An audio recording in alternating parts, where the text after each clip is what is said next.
जय श्री सीताराम। सूर्य देवता सूर्य महाराज अपनी उच्च राशि में जा रहे हैं। सूर्य महाराज की उच्च राशि कौन सी है?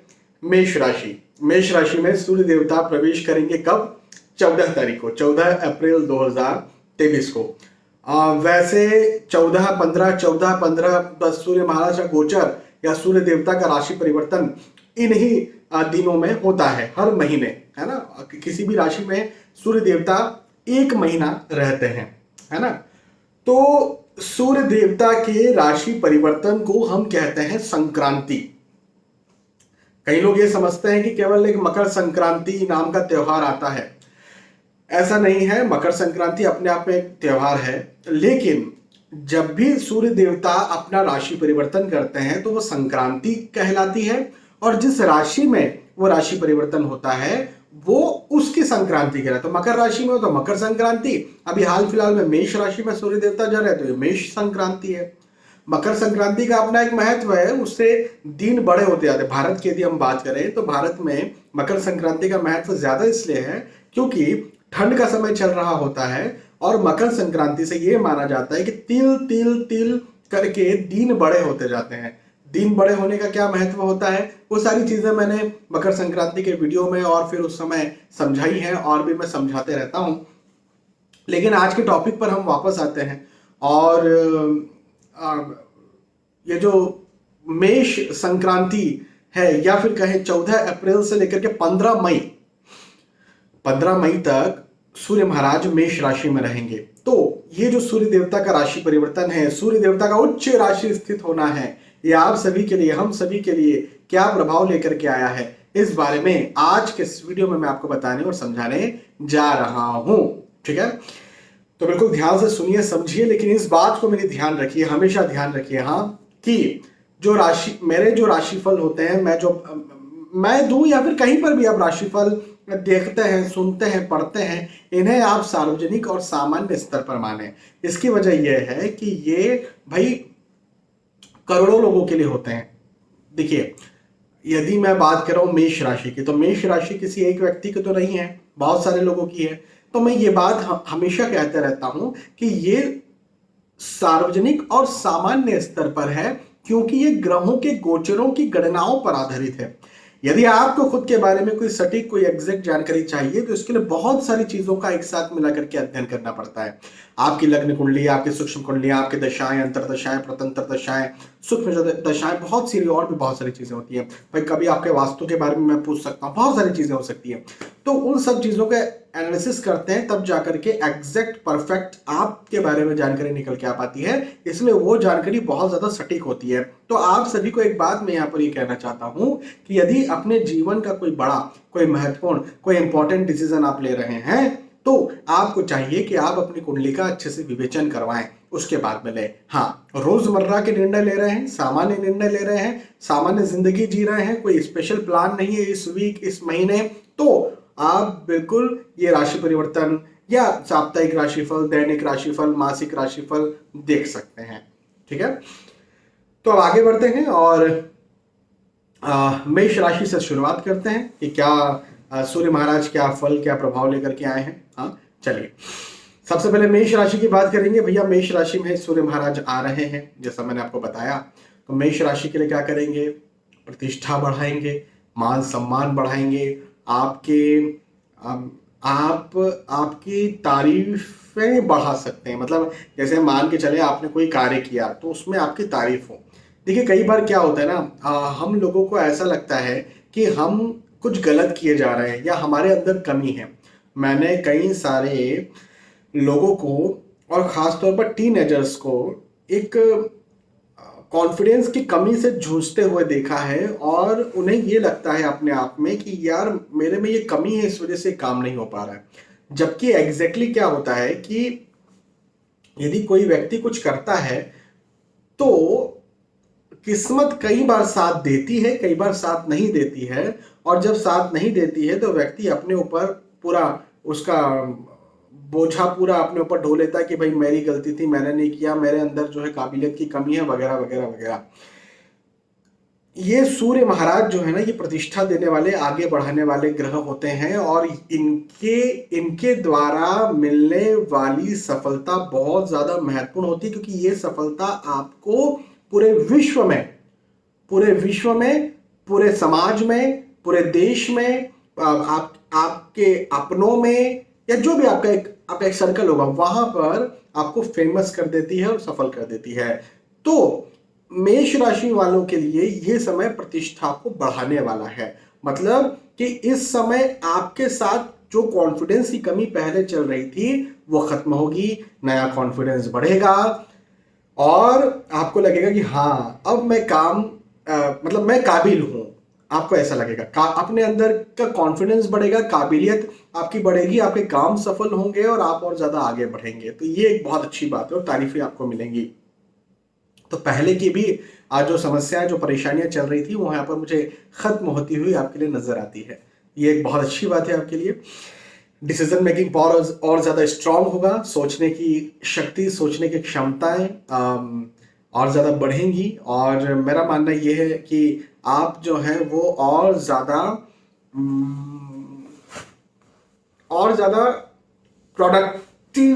प्रोडक्टिवली सोच पाएंगे। प्रोडक्टिव सोचना मतलब क्या होता है? मतलब ये है कि काल्पनिक नहीं होता। प्रोडक्टिव का मतलब ये होता है कि उत्पादक सोच, मतलब ऐसी सोच जो उत्पादन करे।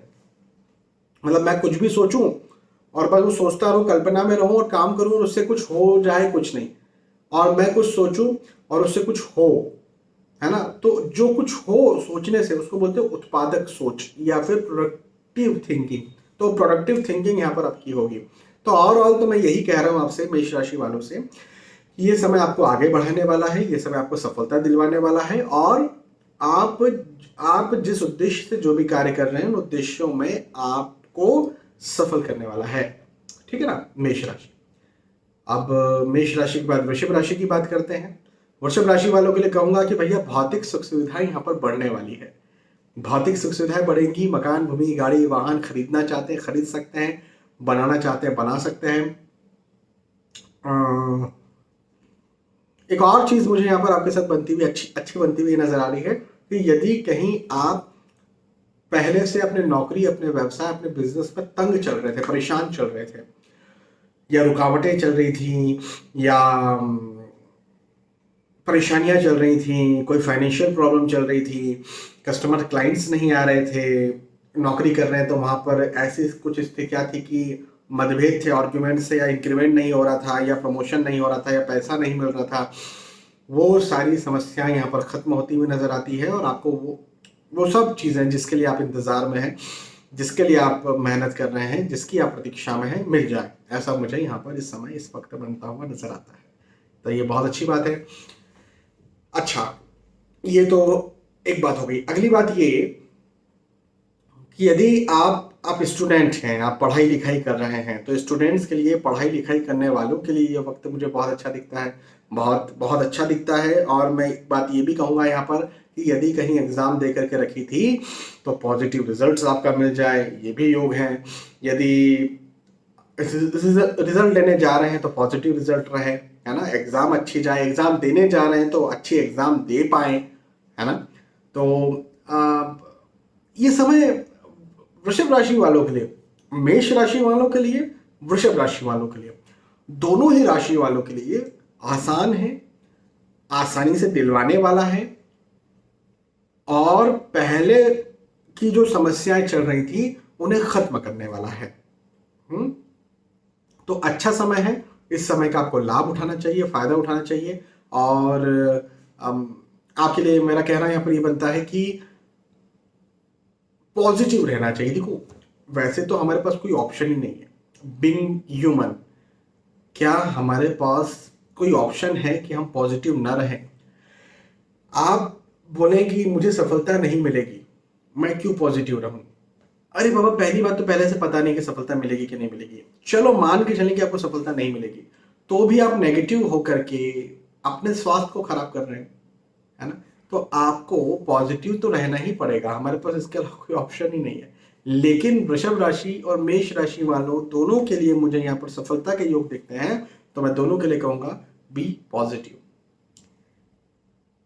वृषभ राशि के बाद मिथुन राशि की बात करते हैं। मिथुन राशि वालों, भाग दौड़ मेहनत ज्यादा करना पड़ेगी, परिश्रम ज्यादा करना पड़ेगा, स्ट्रगल ज्यादा लगेगा। लेकिन मैं आपको एक बात और बता दूं कि आप जो भाग दौड़ करेंगे, जो मेहनत करेंगे, जो परिश्रम करेंगे, उन सारी मेहनत, उन सारे परिश्रम का आपको फल भी जानने को, देखने को मिल जाएगा।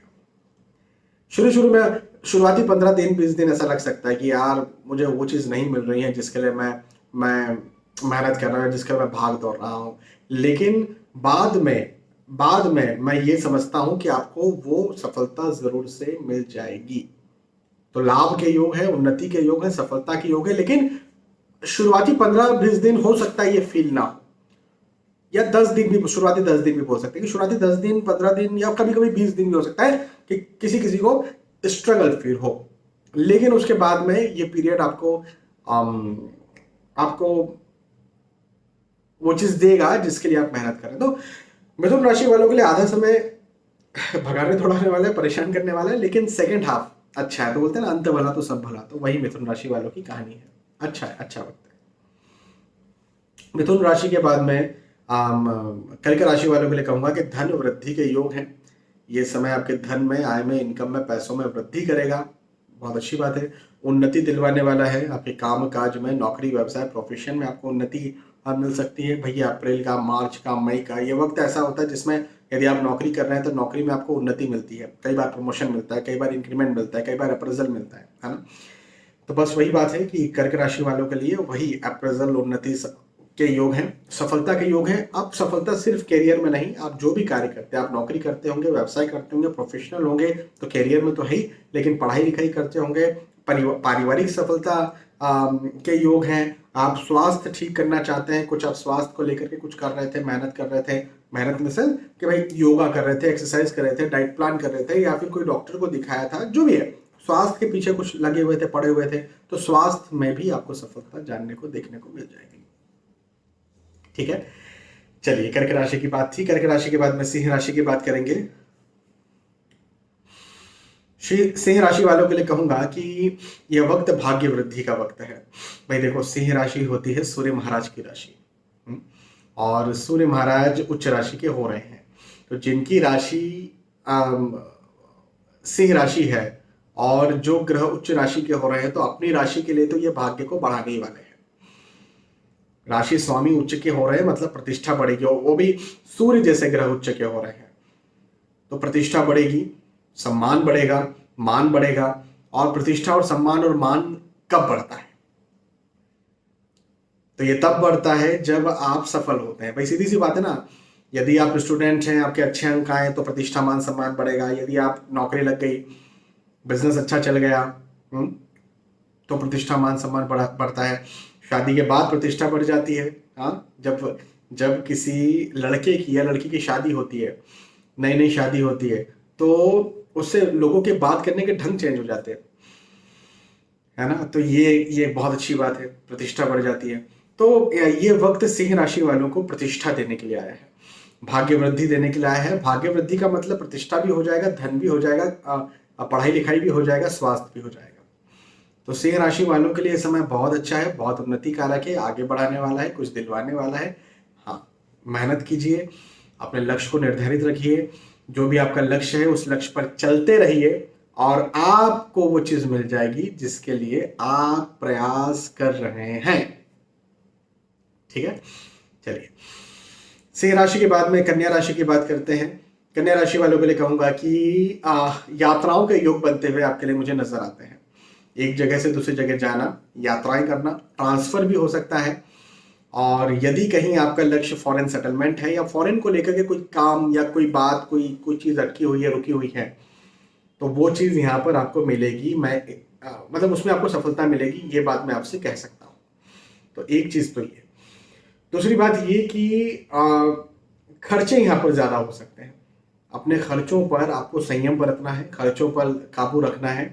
और एक और बात कह रहा हूं कि यदि कहीं रिस्की इन्वेस्टमेंट आप करते हैं, शेयर मार्केट में, भूमि में, कोई बिजनेस, किसी का बिजनेस है, तो एज ए इन्वेस्टर आप निवेश कर रहे हैं, इन्वेस्ट कर रहे हैं, तो आपके लिए यहाँ पर, कन्या राशि वालों के लिए यहाँ पर मैं यही कहूंगा कि ये वक्त निवेश का नहीं है, ये वक्त खर्चे का खर्चे का है और या लॉस का है।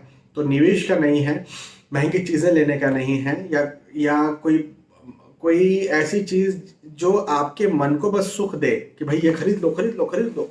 नहीं नहीं नहीं, बिना सोचे समझे या बिना राय लिए सलाह लिए आपको कोई चीज़ खरीदना नहीं है, इस बात का ध्यान रखना।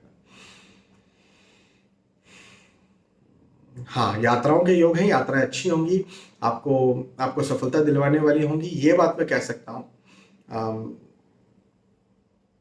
और एक बात और ये भी है कि यदि आपके आपके जो इनकम की बात करें, मतलब जैसे नौकरी ऑलरेडी कर रहे थे तो नौकरी से एक इनकम बनती है, बिजनेस ऑलरेडी कर रहे थे तो वहां से इनकम बनती है, तो रेगुलर इनकम आपकी अच्छी रहेगी।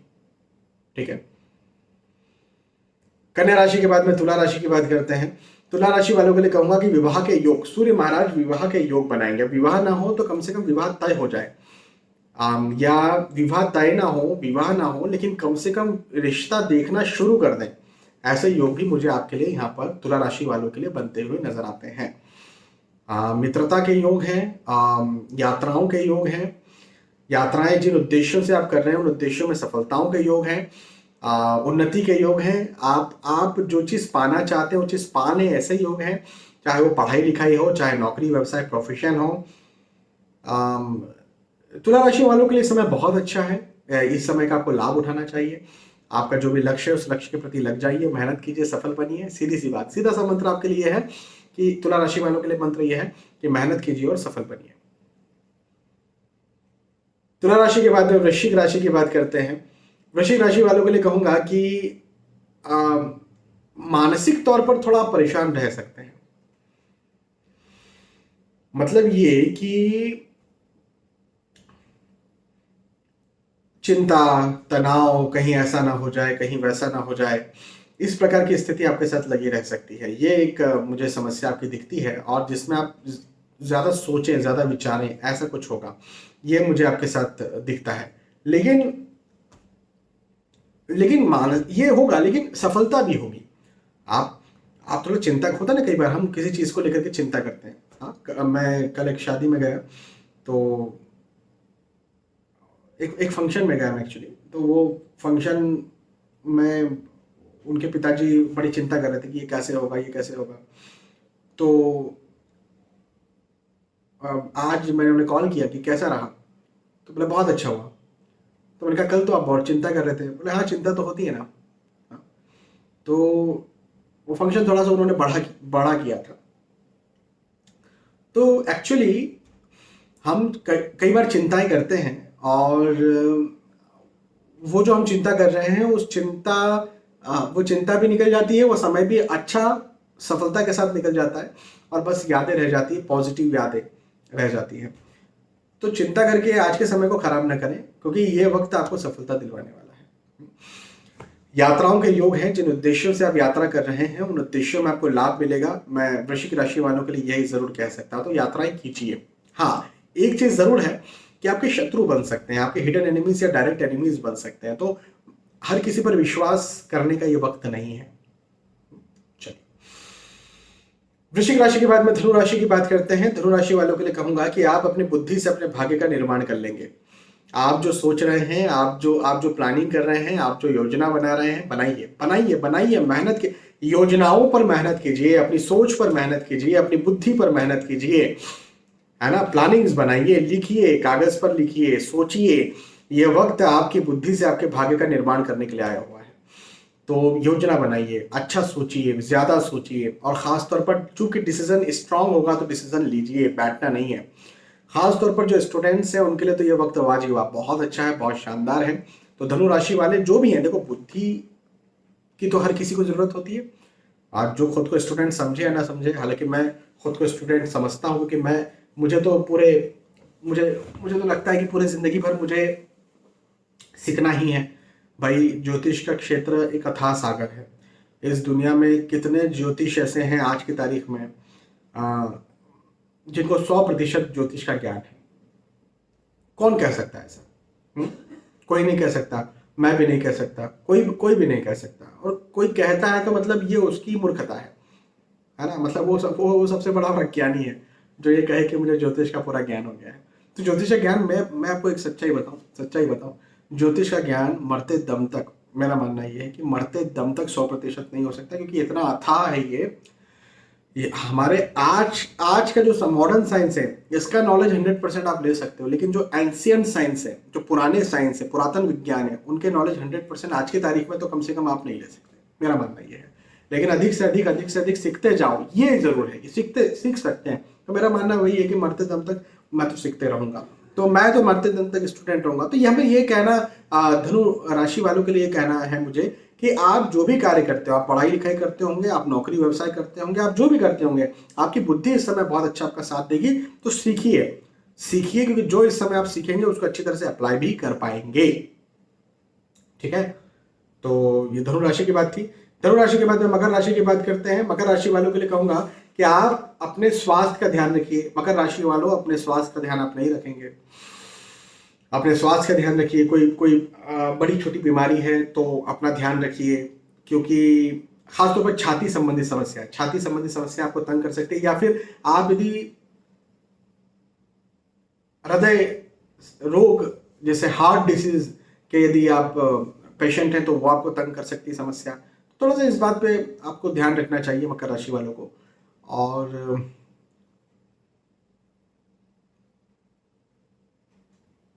इसके अलावा पारिवारिक स्थिति अच्छी रहेगी, परिवार का साथ भरपूर मिलेगा। आप यदि स्टूडेंट हैं तो भी ये समय अच्छा रहेगा। नौकरी व्यवसाय प्रोफेशन धन आर्थिक दृष्टिकोण से भी समय अच्छा रहेगा। केवल आपको अपने स्वास्थ्य का ध्यान रखना है। बड़ी कोई बीमारी है तब तो ज्यादा ध्यान रखना है, जैसे डायबिटीज, थायराइड, हाइपरटेंशन, तब तो ज्यादा ही ध्यान रखना है। ठीक है ना। चलिए, ये एक बात हो गई। अच्छा, मकर राशि की बात थी। मकर राशि के बाद में कुंभ राशि की बात करते हैं। कुंभ राशि वालों को भागदौड़ बहुत लगेगी, मेहनत ज्यादा लगेगी, परिश्रम ज्यादा लगेगा, लेकिन एक बात बताऊं, लाभ भी मिलेगा। जो भागदौड़ आप कर रहे हैं, जो मेहनत आप कर रहे हैं, जो परिश्रम आप कर रहे हैं, जो तंग आप हो रहे हैं, जो परेशान आप हो रहे हैं, उसमें आपको लाभ भी देखने को मिल जाएगा। तो बिल्कुल भागिए, दौड़िए, मेहनत कीजिए, परेशान हो जाइए, क्या दिक्कत है, लेकिन अंत में यदि लाभ मिल रहा है तो कोई चिंता नहीं है। कौन सा शरीर घिस जाएगा, कौन सा अपना ही शरीर है, कौन सा घिस जाएगा। तो थोड़ा, शुरुआत में थोड़ा परेशान कर सकता है ये समय आपको, लेकिन अंत में आपको वो लाभ जरूर दिलवा देगा जिसके आप इच्छुक हैं। थोड़ा अपने स्वास्थ्य का ध्यान, फिजिकली अपने स्वास्थ्य का ध्यान रख लीजिएगा, बाकी सब ठीक है। कुंभ राशि के बाद मीन राशि की फाइनली बात करते हैं। भाई देखो, मीन राशि वालों, एक बात आप ध्यान रखना, आपकी वाणी को गलत लिया जाएगा। आप जो बोलेंगे, जो कहेंगे, हो सकता है उस बात को गलत लिया जाए, गलत समझा जाए, ऐसा हो सकता है। तो ये बात का आपको ध्यान रखना है। अन्यथा सारी स्थितियां अच्छी है। धन की स्थिति अच्छी है, नौकरी व्यवसाय प्रोफेशन में काम की स्थिति अच्छी है, लेकिन रिश्तों की बात करें, जैसे भाई बॉस के साथ संबंध हो गए, या कॉलीग के साथ संबंध हो गए, घर परिवार में संबंध हो गए, तो वहां कहीं ना कहीं मतभेद और आर्ग्यूमेंट्स होगा। तो ये अच्छी बात नहीं है ना, ऐसी स्थितियां हो सकती है। लेकिन धन की, आय की, इनकम की, पैसों की, इवन फिजिकल स्वास्थ्य, फिजिकल हेल्थ की, ये स्थितियां मुझे आपकी बहुत अच्छी बनती हुई नजर आती है। ठीक है, तो अच्छा समय है मीन राशि वालों के लिए। थोड़ा अपनी वाणी पर ध्यान रखिएगा, मतभेदों और आर्ग्यूमेंट से बचकर रहिएगा, बाकी अच्छा है। तो यहाँ पर हमने चर्चा की है मेष राशि से लेकर के मीन राशि तक, जो भी आपकी राशि थी उस राशि के आधार पर मैंने आपको समझाया कि आपके लिए जो समय है, ये जो सूर्य देवता का राशि परिवर्तन है, या सूर्य देवता का उच्च राशि जाना है, इसका राशिफल क्या होगा। मुझे विश्वास है कि आपको बात समझ में आई होगी, आपको वीडियो पसंद आया होगा। यदि आप बात समझ में आई या वीडियो पसंद आया तो आप मुझे बता सकते हैं। बहुत बहुत धन्यवाद। फिर मिलेंगे आने वाले वीडियोज और एपिसोड्स में। तब तक के लिए आज के इस वीडियो में आपसे विदा चाहूंगा। जय श्री सीताराम।